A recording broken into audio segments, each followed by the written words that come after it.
This is a really effective fly. As the fish start migrating towards the water surface. One thing I see a lot with suspender flies is big hooks. You don't need a big hook. If you're fishing the right rod, it's got a little bit of give in it. You've got to do it. Bear with. You've got to do an awful lot better than you're with heavy wire hooks. So this is the fly that I tend to favour, and it's done really well on the likes of Draycott, Lake and Teeth when I fished up there when I've been on the dries. Anywhere that holds rainbows, I would suggest maybe not for brown trout because they've got very hard mouths, and one of the problems with a brownie is they're very good at straightening a hook, whereas a rainbow, not so much so. Their mouths, although they're hard, you can play these fish a lot better with a soft outfit, and they wouldn't do what a brown trout will do to these hooks, so hence the hook that I use on this one. So let's go ahead and tie it. So the hook that I use is a size 12 103 BL.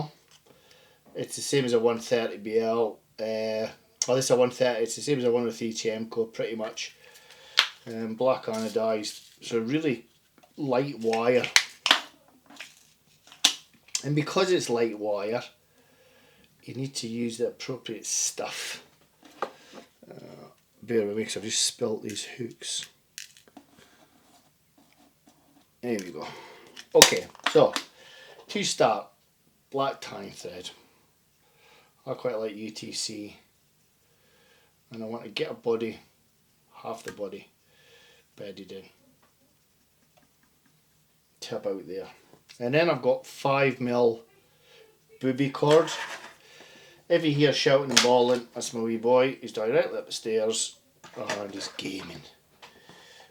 Little boys do. So I'll get this 5mm cord, and what I do is I just trim round the edges, give myself a bit of a circle, and then with a lighter just give it a little bit of heat, not too much, otherwise it does that. Trim that again actually. So I'm just going to come round the edge, just doing exactly the same as what I did before, just cutting around the edge.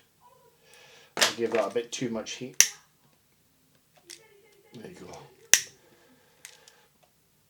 There you go. So you've got like a nice smooth head to work with. And I'm going to cut that at a 45-degree angle. So I'm left with this shape.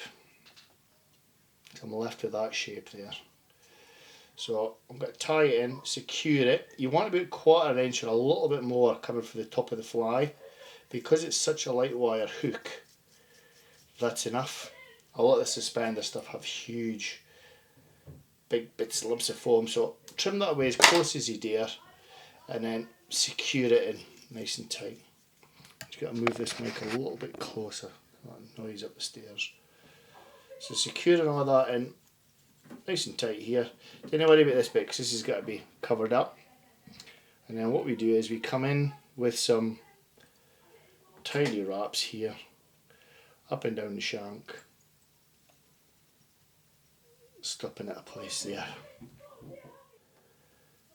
and then come down into your bit there, and then I've got these stripped quills.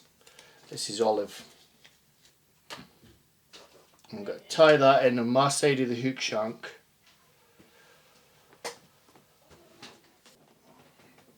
So just come in and secure that. I'm going to secure it on my side of the hook shank.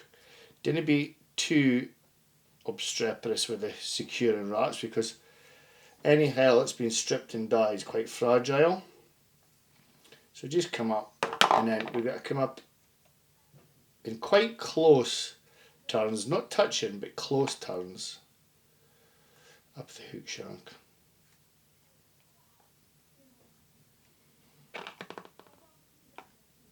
And then secure. I managed to lose my thread there. There you go, secure. Oh, you bugger. Oh well, it happens. Let's try that again, shall we? wrapping up the body, not touching but close enough, turns and then secure. There we go, we got there in the end. So once you've done all this, what I tend to do is get a little bit of super glue. So secure that, and then I come in with some super glue and I just give it a wee coat.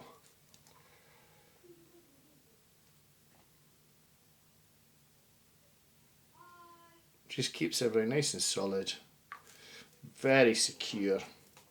And I do a load of these and then dry them off. So here's one prepped and ready to go. So the next stage is back in with your tying thread. You can do the whole what's it called? Cure and stuff, like Gulf Thin Man or stuff like that.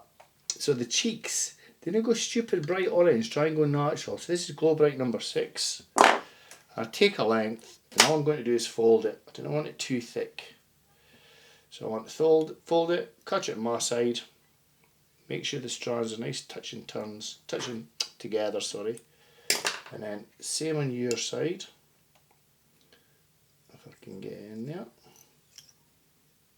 So right on the side of the fly, and then I'll trim away the tag ends, like so. And what I want to do is I just want a tiny bit of these showing. I want to get on both sides there so you can see it. And then this stuff, I forget what it's called, but it's pretty much all hare's ear cut really fine. And because it's all hare's ear and coarse fibres cut really fine, it's a real pain in the backside to dub. So what you can do is you get a little bit of wax onto the thread and then dub it. You tell what, it's super thick, but you want enough to be noticed. Now the key with this stuff, or the key with a lot of the sort of nymphy stuff that I do with thorax is I start behind the foam, working my way down, and then I come back up, just make sure that's sitting right on that side, and then I come back up through the thread, securing everything. I then pull everything back, come up behind the foam post and secure, like so. Then we get a whip finishing tool, and then whip finish. And anything too scraggly, I just trim them up a bit. Just trimming. Like so. And that's him there. You can see him perfect. Nice, not a difficult fly to tie, but one that really works on fussy fish. I've used it for a long time now. It's basically the same colours as a Mackay nymph, but fished up near the surface, this fly's phenomenal. Like I say, the key really is the light wire dry fly. Get that right and you're going to go far wrong with the fly. I really hope you enjoyed that, folks. If you did, please be kind enough to subscribe. Take care and I'll see you next time.